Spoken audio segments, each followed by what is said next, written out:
Fans of the Horus Heresy, thank you very much for joining me for an 8th edition Newsflash. Following on from all the excitement, speculation and teeth gnashing around the upcoming 8th edition for Warhammer 40,000, we've actually started to see some proper information articles appearing on the Warhammer Community website giving us details of the 8th edition. What I'm going to do is I'm going to do these videos as these appear and as I get the opportunity, but I'm going to do Newsflash videos just telling you what the 8th edition news was and giving you a few of my opinions and thoughts around it, and hopefully to get some discussion going in the comment section as well. This is a positive step, and it moves on from what in my opinion was a little bit of a shaky first step with the FAQ that was published on the 22nd of April, which probably did more harm than good in some respects. But the 4 articles which have followed that on the Warhammer Community website are all rather good, and that's what we're going to talk about today. And in true Leakycheese channel form, I've spared no expenses on the graphics, and rather than use some fancy and good looking computer picture, I've summarised the key points we're going to discuss. There's four news items: 3 ways to play, the Codex Voucher offer, unit profiles and weapon profiles. So I will leave links to all these articles in the description section. So let's make a start. So going from the top there, and these are not necessarily in the best order, but 3 ways to play. Some clarification has been given around this, and to be honest, I guess it kind of essentially tells us what we already knew. 3 ways to play is open play is essentially just a bring what you want way of playing, and it'll be interesting to see how that works. And it kind of, I guess it's kind of like the fun and easy way of playing.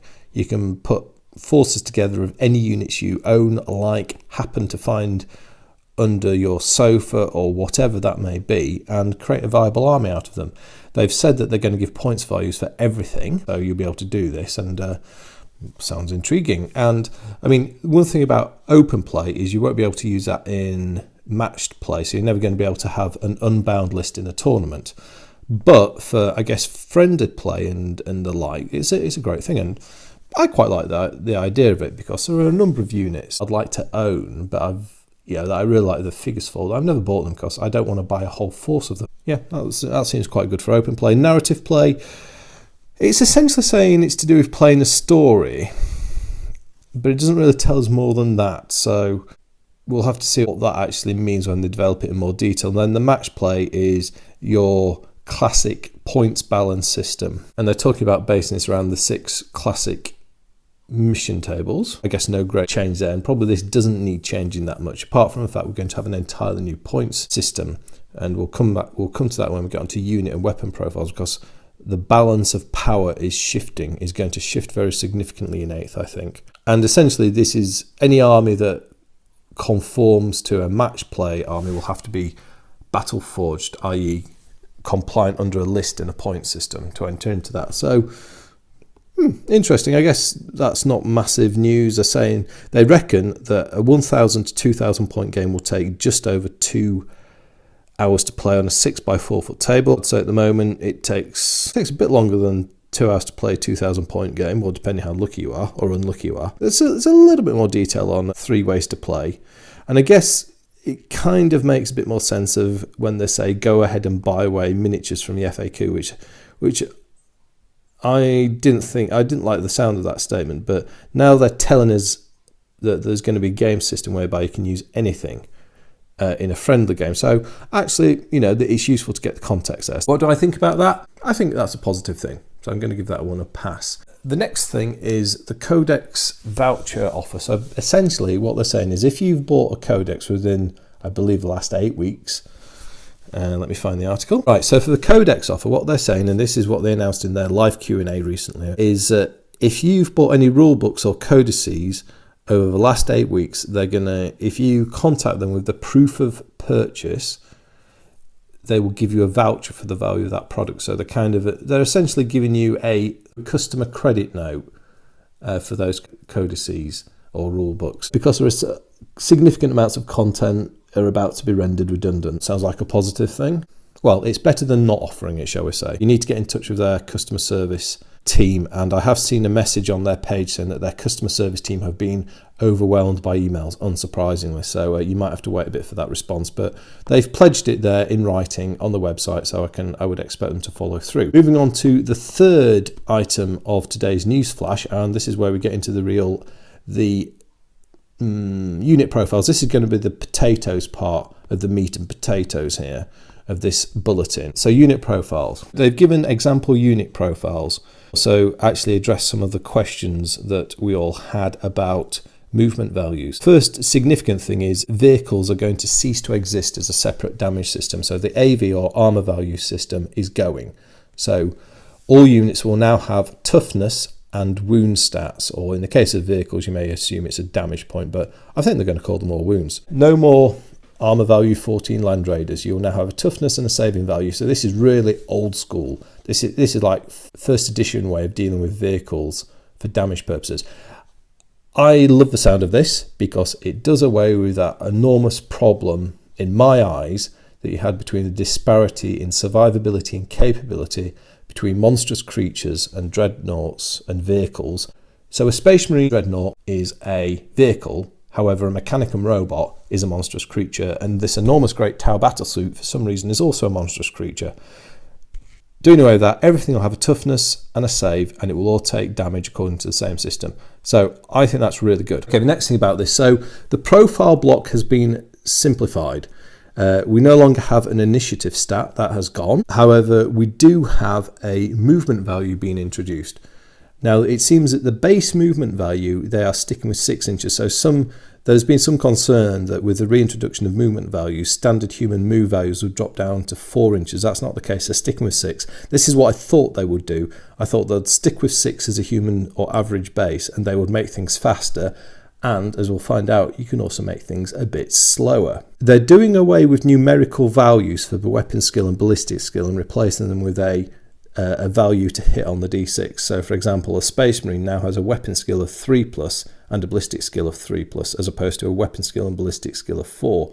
What do I think about that? Well, weapon skill's a funny one, and the dynamic of that has shifted around over the years. So it doesn't seem like it's going to be a relative value anymore. So I don't mind about that. Ballistic skill, I mean, I memorised the mathematical principle of ballistic skill back in the day, and that was basically your value was a number of chances in 6 of hitting. So ballistic skill of 3 was a 3 in 6 chance of hitting, i.e. a 4+. And as long as you remember that, it was actually easy. However, from a point of view of accessibility to play, I can see that is a benefit to have a fixed roll to hit value. It does address a question though. We're going to lose, certain units are going to lose capability where they had ballistic skill of 6 or higher. They were very rare, but they were around, but those additional accuracy abilities are going to go. Strength and toughness remains as before. Wound stays, attack stays, initiative has gone, as I say, so that's going to affect a whole load of weapons. Words in Horus Heresy. Okay, Horus Heresy is staying on 7th, but this is an example. Well, 7th for the moment. Your initiative stat affects your ability to avoid being blinded by a blind weapon. So there are some weapons that are going to need to be revised to reflect this loss of stat. And saving throw remains as before. Talked about vehicles becoming wounds. So they're given an example profile of a dreadnought. We'll presume this is a Space Marine dreadnought. It now has a move value of 6, weapon skill, ballistic skill of 3+, strength is 6, toughness is 7, wounds are 8, attacks 4, leadership 8, saving throw 3+. Away goes 3 hull points and an armor value of 12, 12, 10, and it's replaced by a toughness value of 7, 8 wounds, and a saving throw of 3+. I like that. I prefer it. And 8 wounds means that, as we'll find out when we got to weapons, the dreadnought has now got a degree of resilience it didn't have against high-powered anti-tank weapons, i.e. the vulnerability to being one-shotted. Another thing to note, strength and toughness are no longer capped at 10. That doesn't matter. I mean, they were all, the toughness strength system, it was always a relative one, and in all fairness, it didn't matter if a weapon really, from a mathematical standpoint, was 11, 12 or 20. It's all relative, so as long as you scale the weapons fairly against one another, it wouldn't matter. And the good thing about this is they get rid of the rule, they get rid of a separate D weapon rule, which I think is a great thing. I've never been entirely happy with D weapons in the game of Warhammer 40,000. They've swung from being devastatingly effective, as they were, let's say in 6th edition, when they ignored cover and they automatically wounded, to being mediocre as they were in 7th edition. When you had to roll to wound, you could still take a cover save, and there are a whole host of weapons that actually were more effective against a load of targets and D guns because of how the ignore cover rule works. That's a good thing, and D guns have never really done it for me in terms of being proper balanced. Reintroducing the multiple wound stat, I think, has allowed them to get rid of that. So they give a couple more examples. So as well as the Space Marine, the Dreadnought, they give a Rubuteg Willyman in his 41st millennial incarnation, who now gets 9 wounds, so he's quite a toughie. They also give an example of a Terminator Marine. Now, Terminator Marines, finally, they've done something to make them effective. And they get 2 wounds now. Hooray, finally. However, they do lose 1 inch of movement, so they drop to movement 5, but that's the advantage with reintroducing movement values. If you keep your base move value at 6 for an average human, then you can knock 1 inch movement off for a Terminator to reflect its slower bulkiness. However, adding that extra wounding has already, on the face of it, and I've not seen all the weapons, but the weapon stats I've seen, that's radically enhanced their survivability as basic troops. That's a change in profile, so what do I think? Well, I think it's great. As I say, getting rid of the armor value system, it gets rid of a huge balance problem in the game between vehicles and monstrous creatures. That's great. And it puts everything on the same save modifier range. So no longer do you have kind of like very different probabilistic outcomes depending on whether or not something is a vehicle, a monstrous creature, or an infantryman. So I like that. And getting rid of D guns as well. Great. So moving on to the final part of today's news flash for 8th edition is getting to the meat of today's meat and potatoes is weapon profiles. What are the changes? Well, right, so the new weapon profile goes as following. A weapon has a name, obviously. It has a range value. It has a type. It has a strength, an AP value, and a damage value, and then it has abilities as well. Not that much of a change from what we're used to. So let's give an example of a bolt gun. So a nice simple one. A bolt gun has a range of 24. Its type is rapid fire 1. So we don't yet know what rapid fire means because they've only given a handful of bits of information here. Its strength is 4. Its AP is 0 and its damage is 1. So that's similar to before, apart from it has no AP value. Now, if I give you the weapon stat for the last cannon, it will make sense. The last cannon has a range of 48, heavy 1, strength 9, so no change so far. However, its AP is now -3 and it does D6 damage. So what we've got here is reintroduction of, from 1st edition, we have save modifiers, and we have also variable damage for all weapons, or for non-D weapons. Let's just call it all weapons. A bolt gun now, shooting against Marine, is exactly the same as it currently is. You wound on a 4, the Marine gets an armor save of 3+. Things are very different when we look at the last cannon though. The last cannon still wounds the Space Marine on a 2+ as per 7th. However, there's an AP value of -3. Now a Space Marine has an armor save of 3+. If you reduce that by 3 points, you are still left with a 6. So a Space Marine now gets a slight chance, a saving throw of 6 versus a last cannon. So a very change to what they currently have. And this means that infantry are going to become quite a bit tougher, I think, versus all these high-powered weapons. So they're going to get, particularly armoured infantry, they're going to get a bit of a chance against these high-powered weapons. Now, a last cannon, if we think about a Terminator Marine from the last example, well, the Terminator had a save of 2+, so -3 leaves it on a 5 or 6. So that's equivalent to the current invulnerable save. But then the last cannon now does D6 wounds. So the Terminator Marine has 2 wounds. So there's now a 1 in 6 chance that Terminator Marine will survive a hit from the last cannon, the first wounding hit from a last cannon, if the attacking player rolls a 1 for their damage. So yeah, that changes the dynamic of that. So Terminators definitely look like they're getting more survivable. A Flamer, here's another example, and this kind of addresses another question. So it has a range of 8 inches. It now has a type of Assault D6. Strength is 4. It has a special ability of this weapon automatically hits a target. So the template is gone, and instead of a template, you roll a D6 to see how many shots you get. They automatically hit, and then you roll to wound as normal. Quite a radical change there.